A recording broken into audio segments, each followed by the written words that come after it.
Tenemos en línea al periodista Andrés Oliva. Andrés, bienvenido, buenas noches.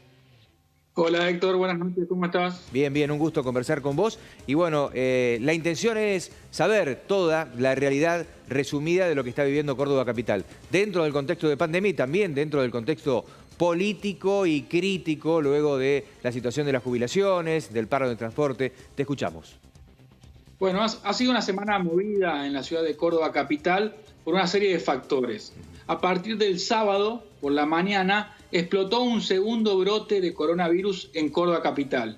El primero había sido en el Hospital Italiano, que produjo más de 100 contagios y 9 muertes a partir de este brote del Hospital Italiano. El día sábado se conoció un segundo brote muy preocupante que encendió las alarmas y bien fuerte, que se produjo en el Mercado Norte. Los que conocen Córdoba Capital sabrán que el Mercado Norte es un lugar donde transita muchísima gente, muchísima gente que va a hacer las compras a precios más económicos de distintos productos, sobre todo alimenticios de primera necesidad. Este segundo brote de coronavirus en el Mercado Norte implicó que 16 barrios de la ciudad de Córdoba Capital tuvieran que ser cercados, donde se interviniera cordones sanitarios con hisopados masivos, donde ha habido familias enteras de coronavirus positivo, lo cual llevó a que el día lunes el Centro de Operaciones de Emergencia de la provincia de Córdoba y de la capital cordobesa decidiera retroceder en la fase de la etapa de la cuarentena de la ciudad de Córdoba Capital exclusivamente. Pasamos de la fase 4, la que están viviendo ustedes y transitando en Villa María, a la fase 3.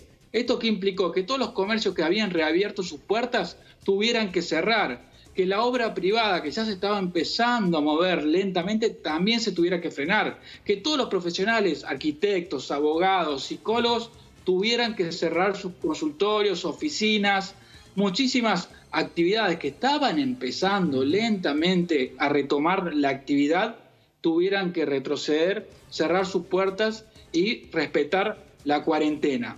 ¿Por qué? Andrés, sí, te pregunto y te sigo escuchando atentamente. Periodísticamente, ¿a qué se ata o qué han podido investigar ustedes? En este contexto, ¿estamos hablando sencillamente de una situación de infortunio o hay una carga de responsabilidades por un protocolo mal trabajado? Y la verdad que el Centro de Operaciones de Emergencia no ha resuelto ni ha comunicado la causa de la emergencia de este brote. Sin duda que en el caso del Hospital Italiano es más notorio que hubo algunos problemas y es más, la provincia ha abierto un sumario al nosocomio, al Hospital Italiano, por la falta de control y de respeto de medidas higiénicas. En este caso el brote se produjo en lo que se denomina el supermercado a granel, que está dentro de la zona del Mercado Norte, y eso implicó que se está evaluando si se debió a la falta de medidas higiénicas, al mismo tiempo si fue por parte de un cliente que accedió al lugar, si fue un familiar, en realidad se está hablando de un policía o de un trabajador del supermercado que al mismo tiempo fue al Hospital Tránsito Cáceres de Allende a hacerse revisar porque tenía los síntomas y el hospital lo devolvió a su casa y ni siquiera le hizo un hisopado. Esa persona luego habría sido el contagio número 0 del coronavirus en el supermercado a granel. Y esa misma persona está denunciando que fue al Hospital Tránsito Cáceres de Allende cuando tuvo los primeros síntomas de fiebre, de tos seca, dolor de cabeza, y le dijeron, volvete a tu casa, y ni siquiera le hicieron el hisopado. Entonces, hay una serie de factores que se están analizando. En el caso del Hospital Italiano, la provincia tuvo una postura más clara, más firme.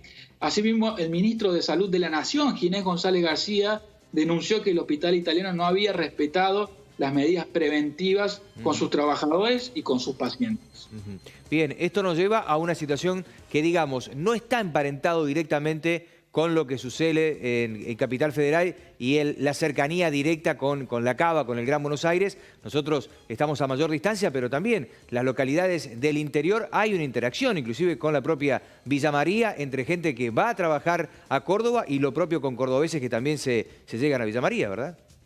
Exactamente, Héctor. Hay muchas ciudades dormitorio, como pueden ser Saldán, Villa Allende, Río Ceballos, Unquillo, Altagracia, Malvinas Argentinas, que forman parte del conurbano cordobés, donde allí se han visto muy intensificadas las medidas de control sumamente rigurosas de la policía para impedir el ingreso de estos cordobeses que desean trabajar en la capital y luego volver a sus ciudades, para que no lleven el virus en circulación de la capital a las localidades cercanas. Al mismo tiempo, la capital supuestamente no está cercada, pero es sumamente difícil ingresar a la capital. Y al mismo tiempo, dentro de la ciudad, atravesar los puentes del río Suquía también se han visto complicados. Hay más de 6 puentes que están cerrados completamente. El acceso al centro de la ciudad es muy dificultoso también, porque se han restringido y endurecido muchísimo las medidas de control policial, por un lado, las medidas de las autoridades sanitarias, por este temor que mencionabas vos de Ciudad de Buenos Aires. Hay mucho temor aquí en Córdoba capital que se replique en los barrios más vulnerables lo que ocurrió en Villa 31, en la 11114. En este preciso momento, barrio Bajo Pueyrredón, que es un barrio humilde de trabajadores, que uno se lo atraviesa ingresando por la ruta 19, viniendo de San Francisco, de Arroyito. Cuando uno ingresa por el este de la ciudad de Córdoba, se encuentra con barrio Bajo Pueyrredón. Ese barrio ya ha sido cercado, se están haciendo hisopados masivos. Hay más de 20 casos positivos de coronavirus en este barrio del este cordobés. Y se ha cerrado el CPC también, que es el primer CPC ingresando por ruta 19. Entonces, existe gran preocupación, por eso se han endurecido estas medidas, para que en Córdoba capital no se replique lo que está sucediendo y sufriendo la ciudad de Buenos Aires. Claro, lo ha tomado bien el cordobés promedio, digamos, lo entendió y fue rápidamente a cumplir con la exigencia de respetar la cuarentena. En general sí, por supuesto, una gran mayoría de los cordobeses, por un lado tiene temor, tiene mucha información y tiene un apoyo al endurecimiento. Las encuestas que hemos realizado a través de nuestra plataforma web cba24n.com.ar, la sensación del clima de opinión que uno puede percibir en cierto modo es un apoyo al endurecimiento, más allá de unos sectores que ven muchísimo, muy afectados su situación socioeconómica, ¿no? La familia, los trabajadores que están en negro, los pequeños comerciantes.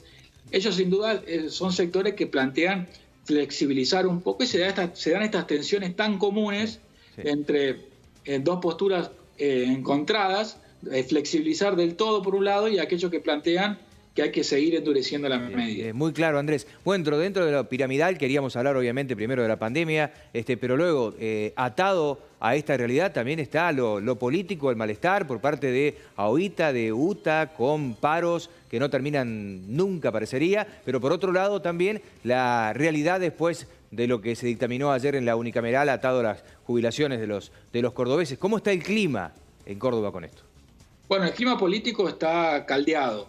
Podemos decir, por un lado, que son dos cosas diferentes, ¿no? Pero que se vinculan.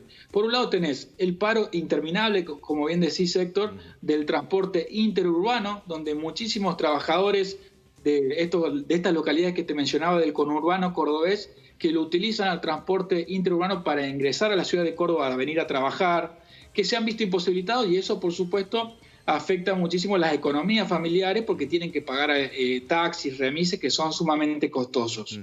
Por otro lado, también tenemos el transporte urbano, que se van a cumplir 2 semanas, 14 días de paro, o sea que ya sumamos más de un mes que no circulan los interurbanos y 2 semanas el transporte urbano. Ocurre que ahí se mezclan una serie de factores también. Por un lado tenemos las autoridades municipales y provinciales de transporte, que por un lado ven una situación económica donde no hay dinero, no hay recaudación para afrontar subsidios, aumentar la ayuda económica a los empresarios para que puedan pagar los salarios de los choferes. Por un lado, la situación económica. Y por el otro lado, una situación sanitaria muy importante donde ninguna de las autoridades ve con buenos ojos de que vuelvan a circular estos transportes porque esto implicaría que mayor cantidad de ciudadanos, trabajadores sobre todo, empiecen a circular, a ir a sus trabajos, llevando y expandiendo el contagio del coronavirus. Claro, entonces el paro no tiene la fuerza que uno puede esperar porque casi que el hecho del paro le terminan haciendo un favor a algunos. ¿Estas imágenes que estamos viendo, que nos han llegado de tu parte, Andrés, son de hoy estas protestas?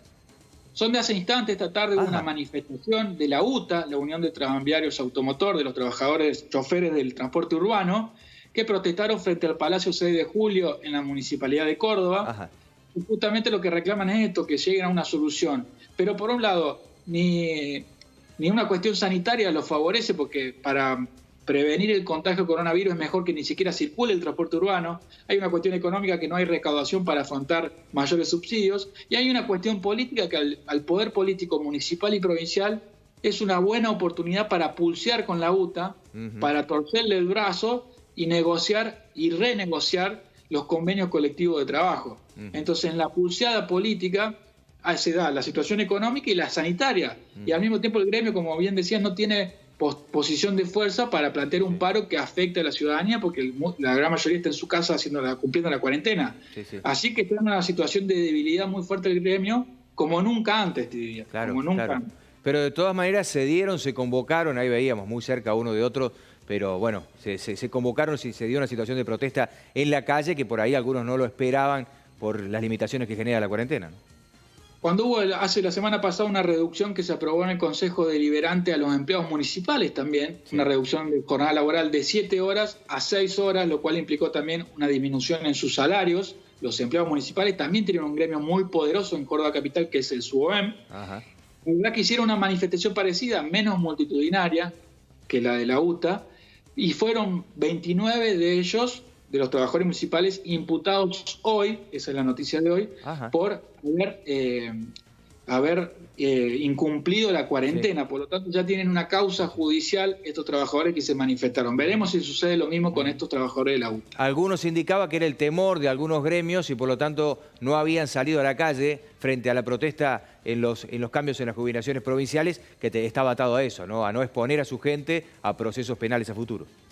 Exacto, eso ocurrió ayer en la ciudad de Córdoba Capital, también en la unicameral, ¿no? Esta definición, esta nueva ley que tuvo un tratamiento sumamente diría velocísimo, en una jornada de horas apenas, en una sesión virtual en la legislatura unicameral, donde se aprobó las reducciones y una reforma al régimen jubilatorio de la Caja de Jubilaciones de la provincia de Córdoba, en un proceso de armonización con la nación. Sí. Esos términos, esos adjetivos tan particulares que parece que fuera todo de menor importancia. Armonización, así lo han denominado. Andrés, ha sido un gusto conversar con vos, hemos tocado todos los temas, muy generoso de tu parte, un saludo grande a todos los colegas de Canal 10. Un saludo a todos los colegas de Villa María y muchas gracias por la invitación. Gracias.